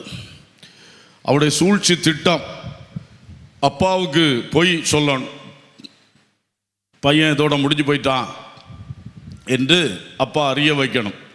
அதே வேளையில் நாங்கள் அவனுக்கு தீமை செய்தோன்னு தெரியக்கூடாது. அதுக்கெல்லாம் பிளான் பண்ணி, ஏதோ துஷ்டம் இருக்கான் அவனை அடித்து போட்டிருக்கோம், இதை வஸ்திரம் தான் கிடந்தது, மற்ற அவனை பாடியெல்லாம் அது சாப்பிட்டு போயிருக்கோம் என்று அப்பாவை நம்ப பண்ணுறதுக்காக இந்த வஸ்திரத்தை இப்படி செய்தான். எவ்வளோ பயங்கரமான ஆட்கள். கர்த்தருக்கு ஸ்தோத்திரம். கூட்டம் கூடியாச்சுன்னா சிலருக்கு என்ன செய்கிறோம், இதனால பின்விளைவு என்ன வரும், நாளைக்கு நமக்கு என்ன வரும் என்று யோசிக்கவே மாட்டார்கள். கூட்டம் கூடியாச்சுன்னா எவனையும் கொல்லுகிறதற்கும் ரெடி, கொள்ளையடிக்கிறதுக்கும் ரெடி, நல்லவனை அள வைக்கிறதுக்கும் ரெடி, கஷ்டப்படுத்துறதுக்கும் ரெடி. சிலருக்கெல்லாம் அப்படி தான். இப்போ நீங்கள் 11 பேர் நிற்கிறீங்களாப்பா, பென்யமின் இருந்தானோ தெரியல, எப்படியும் 11 வச்சுக்கிடுவோம். 11 பேர் நின்னீங்கல்ல, ஒருத்தனுக்காவது ஒரு இது வராதாப்பா? எல்லாம் சேர்ந்து கூடி ஃப்ரெண்ட்ஷிப் ரொம்ப கேர்ஃபுல்லாக இருக்கணும். ஃப்ரெண்ட்ஷிப் நல்ல காரியத்துக்கு நடத்தினா ரொம்ப நல்லது. அநேக இடங்களில் என்ன ஆகுது, ஃப்ரெண்ட்ஷிப் தீய வழியில் நடத்துது. நாளைக்கு நீ உன் தலையில் அக்கினி தழலை சுமக்கத்தக்க அளவுக்கு இன்னைக்கு ஒன்னே நடத்துது. உனக்கு பலன் இருக்கும் பொழுது, உனக்கு வசதி வாய்ப்பு இருக்கும் பொழுது, உன்னுடைய ஃப்ரெண்ட்ஷிப் உன்னை கெட்ட காரியங்களுக்குள் நடத்தி வீண் பழிகளை உன் தலையில் சுமர வைத்து, இரத்த பழிகளை உன் தலையில் சுமர்த்தி, ஒரு லைஃப் லாங் நீ அழுகிறதற்காக, எழும்ப முடியாமல் போகிறதுக்காக, அடுத்தவனுக்கு அடிமையாக இருக்கக்கூடிய அளவில் ஆக்கி போடுவதற்காக கூட்டுக்கட்டு ஃப்ரெண்ட்ஷிப் பலரை அப்படித்தான் நடத்துது. ரெகொபெயாம் முதியோரிடத்தில் ஆலோசனை கேட்டான், நல்ல ஆலோசனை சொன்னாங்க. அந்த ஆலோசனைப்படி அந்த சாலமோன் காலத்தில் ஆலயம் கட்டின மக்களிடத்தில் அவன் பேசியிருந்தான்னா, இவன் காலத்திலையும் இவனுக்கு 4 அரண்மனை அவன் கட்டி கொடுப்பான். அல்லேலூயா. ஆனால் முதியோர் ஆலோசனையை விட்டுட்டு தன்னுடனே வளர்ந்த வாலிபர்களின் ஆலோசனை, அந்த ஆலோசனையை கேட்டு அவன் தார்மாரா பேசி ராஜ்யத்தையே இழந்தான். அல்லேலூயா. இன்னைக்கு நிறைய பேர் இப்படித்தான். ஃப்ரெண்ட்ஷிப் கூடும் பொழுது கவனமா இரு. எல்லாரும் சேர்ந்து உனக்கு பிரியமில்லாட்டாலும் உனக்கு பிரியமில்லாத வழியில் இழுத்துட்டு போயிடுவான். உனக்கு சிகரெட்டு உனக்கு வேண்டான்னு தோணுது, உன்னை குடிக்க வச்சிருவான். மதுபானம் உன்னை குடிக்க வச்சிருவான். அத்தனை கெட்ட காரியத்தில் இழுத்து கொண்டு போயிடுவான். அப்படித்தான் நிறைய பேர் கெட்டு போனார்கள். தாங்களா விரும்பி போய் இந்த மாதிரிப்பட்ட காரியங்களில் ஈடுபட்டதில்லை. பலவித கேம்ஸில் கொண்டு போயிடுறான். அதெல்லாம் அறிமுகப்படுத்தி வாடா நான் வேணா எங்கள் வீட்டிலேருந்து ஒழிச்சு மொபைல் ஃபோன் எடுத்துகிட்டு வாரேன், அந்த என்ன பேடா எடுத்துகிட்டு வாரேன், எல்லாம் கொண்டு வந்து கொடுத்து கெடுத்து குட்டிச்சவர் ஆக்கி உன் தலையில் அவ்வளவு பழிகளையும் அவ்வளவு வீணான விஷயத்தையும் ஏற்றி வச்சிருவான். நாளைக்கு சுமக்கிறது யாரு? ஐயே, நான் சும்மா தான் அந்த கூட்டத்தில் போனேன், இவங்க எல்லாம் சேர்ந்து தான் என்னை எப்படி பண்ணாங்கன்னு சொன்னால் கர்த்தரும் விட மாட்டார், யாரும் விட மாட்டார்கள். அல்லேலூயா. நீ புத்தியாயிரு. எவ்வளோ வசனம் கேட்குற? Sunday school, youth, flyers, junior church, senior church, எப்பா எவ்வளோ வசனம். எங்கள் காலத்திலாம் இவ்வளவு கிடைக்கல எங்களுக்கு. அவ்வளவு கிடைச்சிட்டும் நீ போய் இப்படி தான் நான் ஆளு கூடனா அவங்கள போல நான் செய்வேன்னு சொன்னீன்னா நீ யோசேப்பா எழுந்து வர வேண்டிய பிள்ளை நாசமா போயிடாத. உனக்கு எச்சரிப்பு. கர்த்தர் உன்னை நேசிக்கிறார். உன் தாயின் பக்தி, உன் தாத்தா பாட்டி பக்தி எல்லாம் அவருக்கு முன்னால இருக்கு. உன்னை நிச்சயம் உயர்த்துவார், உன்னை ஆசீர்வதிப்பார். உன் இளவயதின் பக்தி அவர் அறிந்திருக்கிறார். சின்ன பிள்ளையிலே நீ வசனம் சொல்றது, சின்ன பிள்ளையிலே இயேசு இயேசுன்னு மழலை சொல்ல நீ சொல்றது அவருடைய உள்ளத்தை இன்பப்படுத்தினது. இதெல்லாம் அவருக்கு இருக்கு நிறைந்து. தவறி போகாத, கெட்ட நண்பர்களோடு சேராத. கண்டவெல்லாம் சேர்ந்து ஒருத்தர் நல்லவனுக்கு தீமை செய்ய சொன்னான்னா நீ ஆரம்பிச்சிடாது. ஆசிரியர்களை கிண்டல் பேச சொன்னான்னா நீ ஆரம்பிச்சிடாது. வேறொரு காரியத்தை செய்ய நடத்தினா நீ ஆரம்பிச்சிடாத. இந்த 10 பேரும் கூட்டணி வச்சு கடைசியில் கூட்டணியாக போய் பாடுபட்டான எகிப்தின் அரண்மனையில், அரண்மனை வாசல்ல. எதுக்கு இதெல்லாம்? கடைசி வரை யாக்கோபு கண்டு யோசேப்பை கண்டு நடுங்கி தான் வாழ்ந்தான். அப்பா இறந்த பிறவுமே யோசேப்கிட்ட வந்து நேராக தம்பின்னு சொல்லக்கூடிய தைரியம் அவனுக்கு வரல. வாழ்நாளெல்லாம் ஒருவித ஃபியர் மேனியால தான் வாழ்ந்தான். ஒரு பயத்தில் தான் வாழ்ந்துக்கிட்டு இருந்தான். ஏன் உனக்கு இந்த நிலைமை? உன்னுடைய நீதிமானாகிய சகோதரனை காயப்படுத்தின, துன்பப்படுத்தின, அவன் உள்ளம் துடிச்சது. இன்னைக்கு உனக்கு வாழ்வெல்லாம் பயத்தின் ஆவி பிடிச்சது. வாழ்வெல்லாம் உனக்கு பயம். அறிக்கை பண்ணு, கர்த்தர் இரக்கம் செய்யட்டும். அல்லேலூயா. சின்ன பிள்ளைகளே, வாலிபர்களே, ரொம்ப கேர்ஃபுல்லாக இருங்க. கர்த்தருக்கு ஸ்தோத்திரம். அப்பா கையில் இந்த வஸ்திரம் வருது. பையனை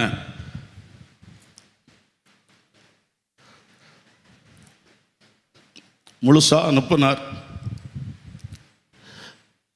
இப்ப என்ன வருது கையில்? ஒரு இரத்தத்தில் துவைக்கப்பட்ட ஒரு வஸ்திரம். எப்படி இருக்கும்?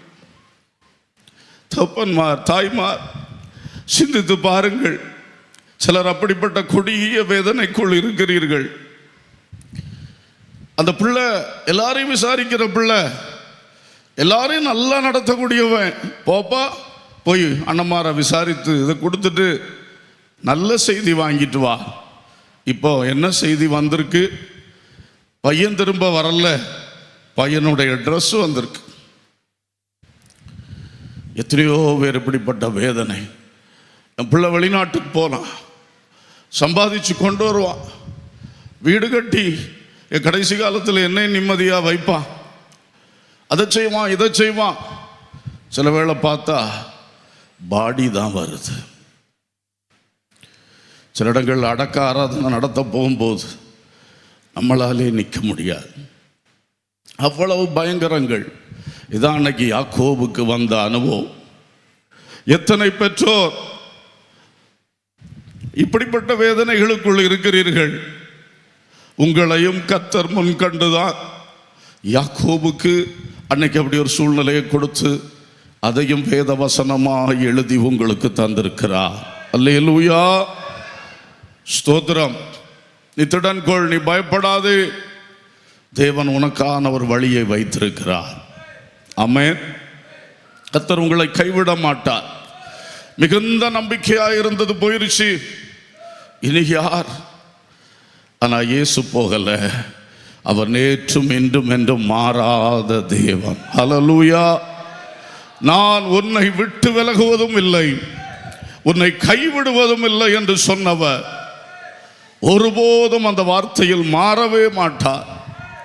நீ திடன்கொள், நீ கர்த்தருடைய மார்பிலே சாய்ந்து கொள். அங்கே உனக்கு இரக்கம் கிடைக்கும். வேற யாரும் உன்னை அணைக்க முடியாது. பலரை நீ தேடி போகலாம், பலருக்கு ஃபோன் போடலாம். எங்கே ஆறுதல் கிடைக்கும்? யாக்கோபின் தேவன் உன்னை ஆறுதல் படுத்துவார். இஸ்ரவேலின் தேவன் உன்னை ஆறுதல் படுத்துவார். அந்த யாக்கோபையும் திடப்படுத்தினவர் அல்லவா? ஹல்லேலூயா. உயிரையே வச்சிருந்தான், போயிருச்சு. இப்படி எத்தனையோ பேர் மரணத்தின் இழப்பினாலே வருஷங்கள் ஆனாலும் எழும்ப முடியாதபடி காணப்படுகிறவர்கள், கர்த்தர் உங்களுக்கு ஆறுதல் செய்வார். கர்த்தர் உங்களுக்கு கண்டிப்பாக இரக்கம் செய்வார். நீங்கள் இயேசுவை மாத்திரம் விட்டு விடாதிருங்கள். அதைத்தான் நான் உங்களுக்கு சொல்லுவேன். இயேசுவை மாத்திரம் விட்டு விடாதிருங்கள். அல்லேலூயா. இயேசுவை முறுமுறுத்துறாதீங்க. இயேசுவை விட்டு இந்த வருத்தத்தில் இயேசுவை விட்டு விலகிடாதீங்க. அவர் பாதத்தை பிடிச்சுக்கிடுங்க, கட்டியா பிடிச்சுக்கிடுங்க. ஸ்தோத்திரம். சகோதரனை இழந்த மரியாள், பெத்தானியா மரியாள், இயேசுவை பார்த்த உடனே காலில் விழுந்துட்டா. அவரால் நிற்கவே முடியல. அந்த உள்ளம் தன் சகோதரனை இழந்து எவ்வளவு துடிச்சு போயிருக்கு. நான் வேற 4 நாள் பிந்தி வந்தேன். 4 நாள் எத்தனை வேதனைப்பட்டு கொண்டிருக்கிறார். அதுக்கு மேலே அவருக்கு ஒரு செகண்ட் கூட வெயிட் பண்ண முடியல, தாமதப்படுத்த முடியல. அவனை எங்கே வைத்தீர்கள் என்று வேகமாக கல்லறைக்கு நேரம் நடக்க ஆரம்பிச்சிட்டார். அதுதான் ஆண்டவர் இயேசுவின் உள்ளம். அல்லேலூயா. நீ கூட ஏன் என் பிள்ளைய உயிரோடு எழுப்பி தரக்கூடாதான்னு ஜெபம் பண்ணிக்கிட்டு இருக்கிற. அந்த ஜெபமும் கர்த்தர் காதுல போகுது. ஆனால் கர்த்தர் நம்ம எல்லாருக்கும் மேலானவர். அவருடைய சிந்தனையும் அவருடைய திட்டங்களும் நம்முடைய சிந்தனை பார்க்கிலும் பூமிக்கு வானம் எவ்வளவு உயர்ந்திருக்கிறதோ அவ்வளவு உயரமாக இருக்கிறது. அல்லேலூயா. அதனால ஒருவேளை உனக்கு அதை செய்யாமல் இருக்கலாம். அதனால ஆண்டவரை விற்காத. ஸ்தோத்திரம். புருஷனை இழந்து, தாயை இழந்து, பல நிலைகளில் அன்புக்குரியவளை இழந்து, இப்படிலாம் தவித்து கிடக்கிற, உடஞ்சி போய் கிடக்கிற, சுக்குநூறாய் போய் கிடக்கிற அநேக உள்ளங்கள் உண்டு. ஆண்டவர் இயேசு உனக்கு ஆறுதலின் அன்பர், உன் நேசர், உன்னை ஒருபொழுதும் கைவிட மாட்டார். அல்லேலூயா. ஸ்தோத்திரம். இப்போ யாக்கோபு கையில் இரத்த வஸ்திரம். இந்த பையனில் பாருங்க, எனக்கு இந்த வார்த்தை அப்படி வரக்கூடாது, வருது. இந்த பையன் இவனில் யார் அவன்? ஆமாம், இவனுங்க ஆண்டவர் கொடுத்த அழகான பிஸ்னஸ். இது விவசாய, இது என்ன, மிருகஜீவன்கள். அதில் ஒன்றை எதுக்கு அடிக்கிறானுங்க? எதுக்கு அடித்து ரத்தம் சிந்துறானுங்க? அப்பாவை ஏமாத்துறதுக்கு, ஷோ காட்டுறதுக்கு. அதுக்காக உனக்கு ஆடு தந்திருக்காரு, அதுக்காக அவன் மந்தையை ஆசீர்வதிச்சார். உன் கையில் வருகிற ஆசீர்வாதம், ஒரு கையின் பிரயாசங்களை கர்த்தர் ஆசீர்வதிக்கும் பொழுது அதில் ஒன்றையும் நீ தவறா பயன்படுத்தாதே. அல்லேலூயா. அந்த ஆட்டுக்குட்டியை அடித்து என்ன நோக்கம்? சாப்பிட்ற நோக்கம் இல்லை. சாப்பிட்டா கூட பரவாயில்ல, எல்லாம் சேர்ந்து சாப்பிடுவோம். இங்கே தான் சாப்பிடுறதுக்கு அப்பா நல்லா கொடுத்து விட்டுருக்காரு, யோசேப்பு கையில் வந்திருக்கு. இப்போ இந்த ஆட்டுக்குட்டியை அடிக்கிற நோக்கம் என்ன? இவன் மறிச்சிட்டான், இனி இவனை மறந்துரும்னு எங்கள் அப்பாவுக்கு ஒரு பாடம் கற்பிக்கணும். பலவரண அங்கி வாங்கி கொடுத்துடலாம். இந்தாரம் பலவரண அங்கி என்ன வர்ணத்தில் இருக்குன்னு பாரு. இதுக்கு உன் பிஸ்னஸில், உன் இதில், உன்னுடைய என்ன சொல்ல, இந்த அதுவும் தொழில் தானே, ஆடு மேய்க்கிற தொழில்.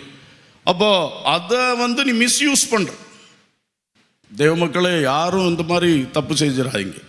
உங்களுக்கு ஆண்டவர் தந்த ஆசீர்வாதம், அது விவசாயமாக இருக்கட்டும், மிருக ஜீவன்களாக இருக்கட்டும், பிஸ்னஸ்களாக இருக்கட்டும், ஆஃபீஸாக இருக்கட்டும், ஸ்கூலாக இருக்கட்டும், எங்கேயோ அங்கே இந்த மாதிரி ராங் மோட்டிவில், தவறான நோக்கத்தில் ஒன்றையும் செஞ்சிடாதீங்க. அது கர்த்தர் உங்களுக்கு தந்த ஆசீர்வாதம், அதை இழந்துடாதீங்க.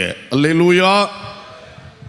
நீ இதெல்லாம் செஞ்சுட்டு ஆடை வீணா அடிச்ச, பஞ்சத்தில் வாடின அந்த ஆடுகள் இவ்வளவு இருந்த பிறகு உனக்கு சாப்பாடு கிடைக்கல அந்த மந்தையில இருந்து. பிறகு எகிப்தில் போய் கையேந்தி நின்ன 10 பேரும் ஒன்னா சேர்ந்து. ஏன் இந்த நிலைமை? உனக்கு ஆண்டவர் ஆசீர்வாதமாய் தந்த வஸ்துக்களை அவசியம் இல்லாமல் பயன்படுத்தாது. அது ஆண்டவர் பிரியமே கிடையாது.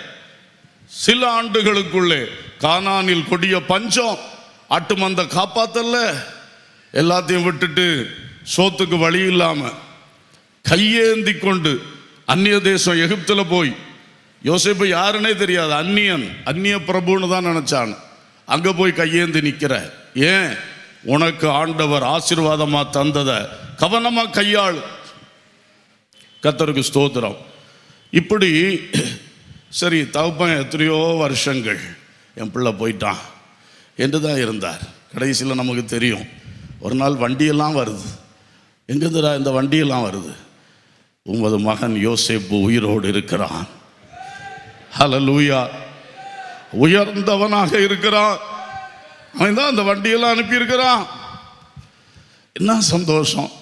அந்த தகப்பனுடைய ஆவி உயிர்த்தது. ஒரு அல்லேலூயா சொல்லுவோம். அன்றைக்கு தேவன் தம்முடைய திருவுள சித்தத்தின்படி அந்த இழந்து போன யோசேப்பை திரும்ப கொடுத்து யாக்கோபுடைய ஆவியை உயிர்ப்பித்தார். இன்றைக்கு ஒருவேளை சிலருக்கு அப்படி செய்யணும்னா செய்யலாம், அவருக்கு முடியாதது அல்ல. ஆனால் ஒருவேளை அதே நபர் கிடைக்காவிட்டாலும் கர்த்தர் உனக்காக செய்ய வேண்டியதை செய்து உன் ஆவியை உயிர்ப்பிப்பார். அல்லேலூயா. நகோமி 2 பசங்களை இழந்துட்டா, புருஷனை இழந்துட்டா, எல்லாம் போச்சு.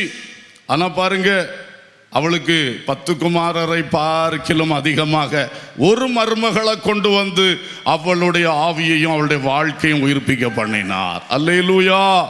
கர்த்தர் அப்படியும் செய்யலாம். அது அவருடைய உன்னதமான திட்டங்கள். யாக்கோபுக்கு யோசேப்பே கொடுத்தார், நகோமிக்கு மக்லோன் கிலியோனை கொடுக்கல, புருஷனை திரும்ப கொடுக்கல. ஆனால் ஒரு அழகான ரூத்தை கொண்டு வந்து கொடுத்தார் பாருங்க.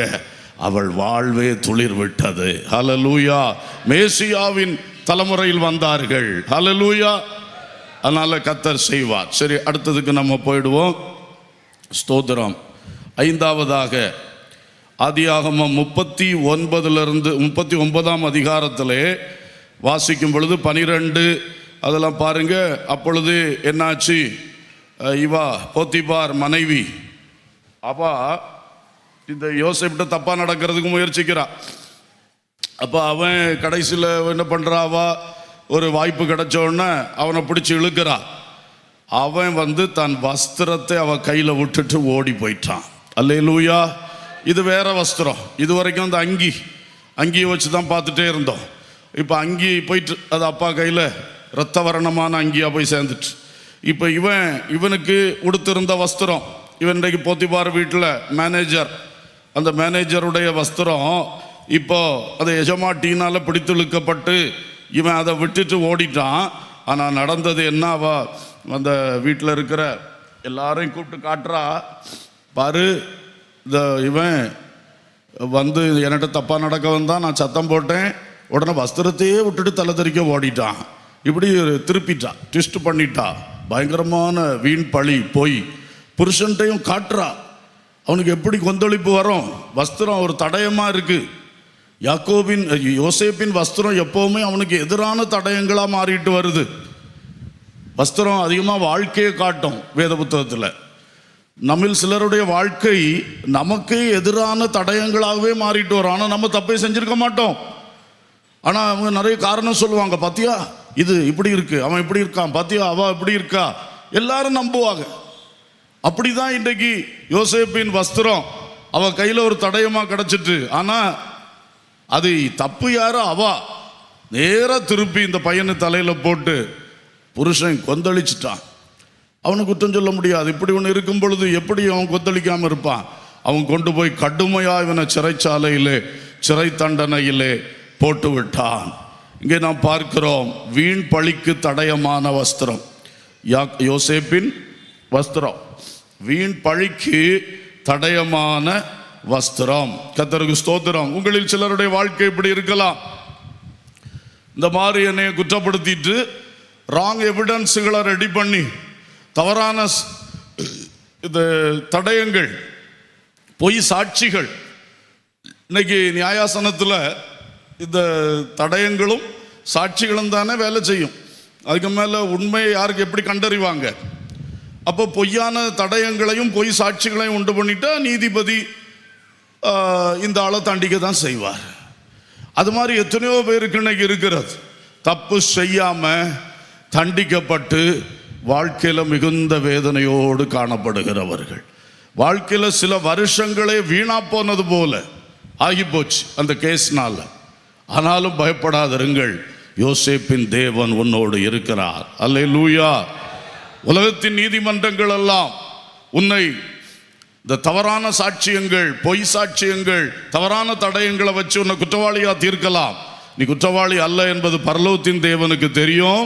யோசேப்பு, உன்னை குறித்த காலத்தில் உயர்த்துவார். அல்லேலூயா, ஸ்தோத்திரம். கர்த்தர் அப்படி கண்டிப்பா செய்வார். அடுத்ததாக ஆறாவதாக ஸ்தோத்திரம், ஆதியாகமம் 41:14 வாசிப்போம். அப்பொழுது பார்வோன் யோசேப்பை அழைப்பித்தான். அவனை தீவிரமாய் காவல் கிடங்கிலிருந்து கொண்டு வந்தார்கள். அவன் சவரம் பண்ணி கொண்டு வேறு வஸ்திரம் தரித்து பார்வோனிடத்தில் வந்தான். ஸ்தோத்திரம். வேறு வஸ்திரம். இப்போ யோசேப்புக்கு கைதி வஸ்திரம் தான் இருந்திருக்கு. அவன் சிறைச்சாலையில் இருக்கும்போது கைதி வஸ்திரம். ஆனால் நமக்கு சரித்திரம் தெரியும். திடீரென்று இந்த பானபாத்திரக்கார தலைவன் யோசேப்பிட்டந்து நன்மை அனுபவித்தவன் 2 வருஷம் மறந்துட்டான். அப்புறம் பார்வோன் சொப்பனம் கண்டு கலங்கி கொண்டிருந்த வேளையிலே பானபாத்திரக்கார தலைவன் ஞாபகம் வந்துச்சு. அவன் உடனே பார்வோனுக்கு சொன்னான். உடனே அந்த பையனை கூட்டிகிட்டு வாருங்க என்று சொன்னோன்னா தீவிரமாக ஹை ஸ்பீடில் நிற்கிறாங்க எல்லாரும். பார்வோன் கலங்கிட்டு இருக்கார், ஓடிவா. அவனுக்கு சவரம் பண்ணி ஷேவ் பண்ணி அவனுக்கு கைதி வஸ்திரம் மாற்றி வேறு வஸ்திரம் தரித்து. அல்லேலூயா. உன் வீண் பழி ஆண்டவர் எப்படி மாற்றுகிறார்? வீண் பழியினால் நீ ஒரு குற்றவாளி என்ற வஸ்திரத்தோடு சமுதாயத்தில் வாழ்ந்து கொண்டு இருக்கிறாய். குற்றம் சாட்டப்பட்டவனாய், குற்றம் சாட்டப்பட்டவளாய், அவதூறு உண்டாகி தலை காட்ட முடியாம வெட்கத்தினாலே கட்டப்பட்டு இன்றைக்கு வாழ்க்கையிலே நீ வாழ்ந்து கொண்டிருக்கிறாய். ஆனால் மகனே, மகளே, உனக்கு வேறு வஸ்திரம் தரிப்பிக்க கர்த்தர் ஒரு கிரியை தீவிரமாய் செய்கிறார். அல்லேலூயா. உனக்கு வேறு வஸ்திரம் தரிப்பிப்பது தேவனுடைய திட்டம். என்றைக்கும் உனக்கு கைதி வஸ்திரம் கிடையாது. உனக்கு வீண்பழி வஸ்திரம் என்றைக்கும் கிடையாது. இப்போ பார்வோன் வீண்பழியை பற்றியோ கைதி என்பதை பற்றியோ யோசிக்கல. என் கலக்கத்தை தீக்க ஒருத்தன் இருக்கிறான், நான் கொண்டு வா. அல்லேலூயா. இது தேவனுடைய அழகான திட்டம். உங்களுக்கும் எனக்கும் கர்த்தர் இதை செய்ய வல்லவராய் இருக்கிறார். எத்தனை பேர் விசுவாசிக்கிறீங்க? ஊரா போய் எல்லாருக்கும் விளக்கம் கொடுத்தீங்க. கடைசியில் உங்க விளக்கம் கொடுத்ததுலேயே அவைகளுக்கு 4 சந்தேகம் வந்து இவன் இதை செஞ்சிருப்பான்னு அவைகளும் முடிவெடுத்தார்கள். இப்படியெல்லாம் அநியாயங்கள், எவ்வளவு வேதனைகள் பலருக்கும். இந்த குட்டி பார்த்தாலே எனக்கு தெரியுது அப்படின்றான் பெரிய ஞானி. அவர் பார்த்தாலே கண்டுபிடிச்சிருவாராம் இது தப்பு தான். அங்கே ஒரு தப்பும் இல்லை. பரலோகத்தின் தேவனுக்கு தெரியும். ஆனால் நீ அவசியம் இல்லாமல் கைதி வஸ்திரத்தோடு சில காலமாய், சில ஆண்டுகளாய் நீ வாழ்ந்து கொண்டு இருக்கிறாய். சிலரெல்லாம் பார்த்தா நீ முகத்துக்கு பார்க்க முடியாது, தலை குனிஞ்சு போயிடுற. சிலர்லாம் அவையெல்லாம் வந்துட்டு போட்டு போகிற கடைசியாக கல்யாண வீட்டில் போய் தலையை காட்டிட்டு வாரோம். அந்த நிலைமை இருக்கு சிலருக்கு. இப்படியெல்லாம் இருக்கிற மகனே, மகளே, யோசேப்புக்கு வேறு வஸ்திரம் தரிப்பிக்க வைத்த கர்த்தர் சடுதியா திடீர்னு வேறு வஸ்திரம் தரிப்பிக்கப்பட்டு சிறைச்சாலை கிடங்குல கிடந்தவன் அங்கே சிங்காசனத்துக்கு முன்னால போய் நிற்கிறான். அல்லேலூயா. கடைசியாக 7ஆவதாக ஆதியாகமம் 41:41 43 வரைக்கும் வாசிப்போம். பின்னும் பார்வோன் யோசேப்பை நோக்கி, பார், எகிப்து தேசம் முழுமைக்கும் உன்னை அதிகாரியாக்கினேன் என்று சொல்லி பார்வோன் தன் கையில் போட்டிருந்த தன் முத்திரை மோதிரத்தை கழற்றி அதை யோசேப்பின் கையிலே போட்டு மெல்லிய வஸ்திரங்களை அவனுக்கு உடுத்தி பொன் சரப்பணியை அவன் கழுத்திலே தரித்து தன்னுடைய 2ஆம் ரதத்தின் மேல் அவனை ஏற்றி தண்டனிட்டு பணியுங்கள் என்று அவனுக்கு முன்பாக கூறுவித்து எகிப்து தேசம் முழுமைக்கும் அவனை அதிகாரியாக்கினான். Praise the Lord. அல்லேலூயா. இப்போ மெல்லிய வஸ்திரம் தரிப்பிக்கப்பட்டது. என்ன வஸ்திரம்? இப்போ மெல்லிய வஸ்திரம் மேன்மக்கள் உடுத்துவது, ராஜாக்கள் தரிப்பது மெல்லிய வஸ்திரம். மெல்லிய வஸ்திரம் இவனுக்கு உடுத்துவிக்கப்பட்டது. அல்லேலூயா. சொந்த தகப்பன் பலவரன் அங்கி உடுத்துவித்தாரு. சொந்த சகோதரங்க பிடுங்கி போட்டானுங்க. ஆனால் இப்பொழுது கர்த்தர் முன்பின் தெரியாத ஏதோ ஒரு பெரிய மனுஷன் கையில் இவனுக்கு இன்னைக்கு மெல்லிய வஸ்திரம் தரிப்பிக்கிறார். அல்லேலூயா, அல்லேலூயா. இந்த 12 பேருக்கு நடுவில் ஒரு பலவரன் அங்கி, அதை அந்த பாக்கி உள்ள ஆள்களால் சகிக்க முடியல. அந்த குடும்பத்தாரால் இவனுடைய உயர்வை சகிக்க முடியல. இன்னைக்கு முழு எகிப்து தேசத்துக்கு முன்னால் கொண்டு நிறுத்தி பெரிய பெரிய சீனியர் மந்திரிமார் இருந்திருப்பார்கள், சீனியர் ஜட்ஜஸ் இருந்திருப்பார்கள், பெரிய பெரிய ஆலோசகர்கள் எல்லாம் அங்கே இருந்திருப்பார்கள். அந்த அமைச்சரவையில் எல்லாருக்கும் முன்னால் எங்கேருந்து வரான், அவன் அட்ரஸ் என்ன, கம்மிங் ஃப்ரம் பிரிசன், ஜெயிலேருந்து வாரேன், அதான் அவனுக்கு அட்ரஸ்ஸு. இப்படிப்பட்ட ஒருத்தனை கொண்டு வந்து இத்தனை பெரிய அவையில் நிறுத்தி அவனுக்கு ராஜ வஸ்திரம், மெல்லிய வஸ்திரம். அல்லேலூயா! தேவன் எவ்வளவு பெரியவர் பாருங்க. உன் மேல போடப்பட்ட ஒரு பலவரனை அங்கே ஒருத்தனாலையும் சகிக்க முடியல. ஆனா பாரு, இதை விட மேலா உன்னை கொண்டு நிறுத்தி உனக்கு வஸ்திரம் தரிப்பிப்பார். அப்ப இவனு எல்லாம் வந்து கையேந்தி நிற்பான். அல்லேலூயா! ஸ்தோத்திரம். ஆகவே தேவ பிள்ளையே, நீ யோசேப்பின் வழியை பின்பற்ற, அதுதான் நான் சொல்றேன். நமக்கும் மெல்லிய வஸ்திரம் உண்டு. வெளிப்படுத்தல்ல சொல்லி இருக்கு, ஆட்டுக்குட்டியானுடைய கல்யாணம் வந்தது, மணவாட்டி தன்னை, தெரியாதா, மணவாட்டி தன்னை ஆயத்தப்படுத்தினாள். என்ன மெல்லிய வஸ்திரம் அவளுக்கு கொடுக்கப்பட்டது. என்ன மெல்லிய வஸ்திரம்? அது பரிசுத்தவான்களுடைய நீதிகளே. ஒரு அல்லேலூயா சொல்லுவோம். அதுதான் நமக்கு கிடைக்க போற மெல்லிய வஸ்திரம். நம்ம இந்த உலகத்தில் படக்கூடிய எல்லா பாடுகளுக்கும் நம்மகிட்ட வாழ்க்கையாகிய வஸ்திரத்தை பிடுங்கி கஷ்டப்படுத்தி என்னென்னமோ பண்ணி எல்லாம் செய்தாலும் கடைசியில் நாம் உத்தமத்தை காத்து கொண்டால், யோசேப்பை போல நம்ம உத்தமத்தை காத்து கொண்டால், அன்றைக்கு ஆண்டவர் பிதாவுக்கு முன்பாக, தூதர்களுக்கு முன்பாக, எடுத்துக்கொள்ளப்பட்ட அத்தனை பரிசுத்தவான்களுக்கு முன்பாக மெல்லிய வஸ்திரம் தரிப்பிப்பார். அல்லேலூயா! அல்லேலூயா! அதுதான் நம்முடைய மேன்மை. அந்த மேன்மைக்கு இந்த உலகத்தில் உள்ள எந்த மேன்மையும் சற்று கூட ஈடாகாது. ஆமென். ஸோ தேவ மக்களே, அங்கே ஃபோக்கஸ் பண்ணுவோம், உத்தமத்தை காத்துக்கொள்ளணும். போன வாரமும் நம்ம பிரசங்கம் சோதனைக்குள்ள நம்ம என்ன காத்துக்கொள்ளணும் சொல்லுங்க? உத்தமத்தை காத்துக்கொள்ளணும். அப்பதான் சோதனையை நாம ஜெயிக்க முடியும். கர்த்தருக்கு ஸ்தோத்திரம். கிரீடம் சூட முடியும். அதே மாதிரி இந்த வாரத்திலும் கர்த்தர் பலவித கஷ்டங்களை குறித்து யோசேப்பின் வஸ்திரங்களை வச்சு நமக்கு கற்று தந்திருக்கிறார். ஆனால் எல்லா கஷ்டங்கள் நடுவிலும் நீ உன்னுடைய உத்தமத்தை காத்துக்கொள். கிறிஸ்துவின் சுபாவத்தை நீ பெற்றுக்கொண்டே வா. நீ மாம்ச சுபாவத்தில் போயிடாத, ஜென்ம குணத்தில் போயிடாத. உள்ளுக்கு நல்லா பக்குவப்பட்டு ஒரு கபடமில்லாத புறாவை போல நேசர் இயேசுவின் அழகான சுபாவத்தை நீ பெற்றுக்கொண்டு வந்துட்டீன்னா மெல்லிய வஸ்திரம் தரிப்பிக்கப்படும். அல்லேலூயா! எல்லாரும் கண்களை மூடி ஜெபம் பண்ணுவோமா? Praise the Lord. உன்னத சீயோன் மலை மேல் எனதருமை இயேசுவுடன், உன்னத சீயோன் மலை மேல் எனதருமை இயேசுவுடன், ஜெப வீட்டினிலே மகிழ்ந்தே நான் நீடொழியாய் ஜீவிப்பேனே நீடொழியாய். தேவசாயல் ஆக மாறி தேவனோடிருப்பேன், நானும் தேவனோடிருப்பேன். தேவசாயல், எல்லாரும் இந்த வார்த்தையை சொல்லி பாடுவோம். தேவசாயல் ஆக மாறி தேவனோடிருப்பேன், தேவனோடிருப்பேன். தேவசாயல் ஆக மாறி தேவனோடிருப்பேன், நானோ தேவனோடிருப்பேன். தேவசாயல் ஆக மாறி தேவனோடிருப்பேன், நானோ தேவனோடிருப்பேன். தேவசாயல், எல்லாரும் இந்த வார்த்தையை சொல்லுங்க. தேவசாயலாக மாறி தேவனோடு இருப்பேன்.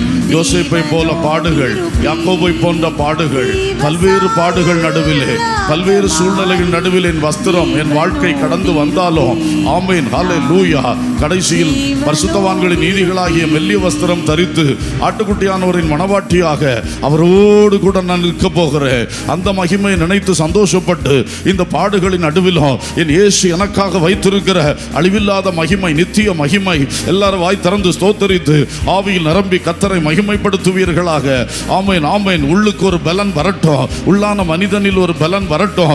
எல்லா சோதனைகளை சகிக்கக்கூடிய பலன், எல்லா பாடுகளை சகிக்கக்கூடிய பலன், எல்லா துரோகங்களையும் பொறுமையாய் சகித்து அதிலும் தேவ சாயலை நான் தரித்துக் கொள்ளுகிற அனுபவம். உரபா லபா கபா ஷபலா துரா கதுரா பௌஷதலா ரிஃபினிபா லபுகரா துனா ஷிபலா துனா ஹந்துனா மௌஷிகலா.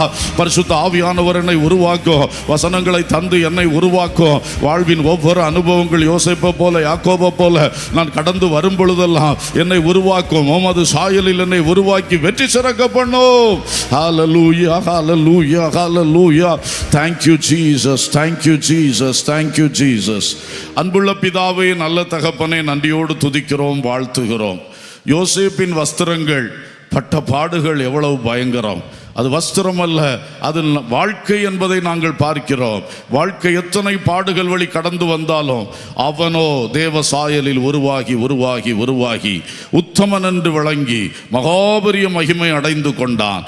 அதே போல நாங்களும் இந்த நாட்களில் பல பாடுகள் வழியாய் நடத்தப்படும் பொழுதெல்லாம் எங்கள் வஸ்திரமாகிய வாழ்க்கையும் பல கஷ்டங்களை அனுபவிக்கும் பொழுது ஒவ்வொன்றிலும் உத்தமத்தை நாங்கள் தரித்து கொண்டவர்களாய், தேவநீதியை தரித்து கொண்டவர்களாய், பரிசுத்தவான்களுடைய நீதிகளாகிய இந்த மெல்லிய வஸ்திரத்துக்கு நேராய் நாங்கள் முன் செல்ல உதவி செய்யுங்கப்பா. அந்த மகிமை, அந்த மேன்மைக்கு நேராய் முன் செல்ல எல்லாருக்கும் கிருபை செய்யும், ஆசீர்வதியும், பொறுப்படும். துதி, கன, மகிமை உமக்கே நாங்கள் ஏறெடுக்கின்றோம். இயேசுவின் நாமத்தில் கேட்கிறோம் ஜீவனுள்ள பிதாவே, ஆமேன். என் ஆத்துமாவே கர்த்தரை ஸ்தோத்திரி, என் முழு உள்ளமே அவருடைய பரிசுத்த நாமத்தை ஸ்தோத்திரி.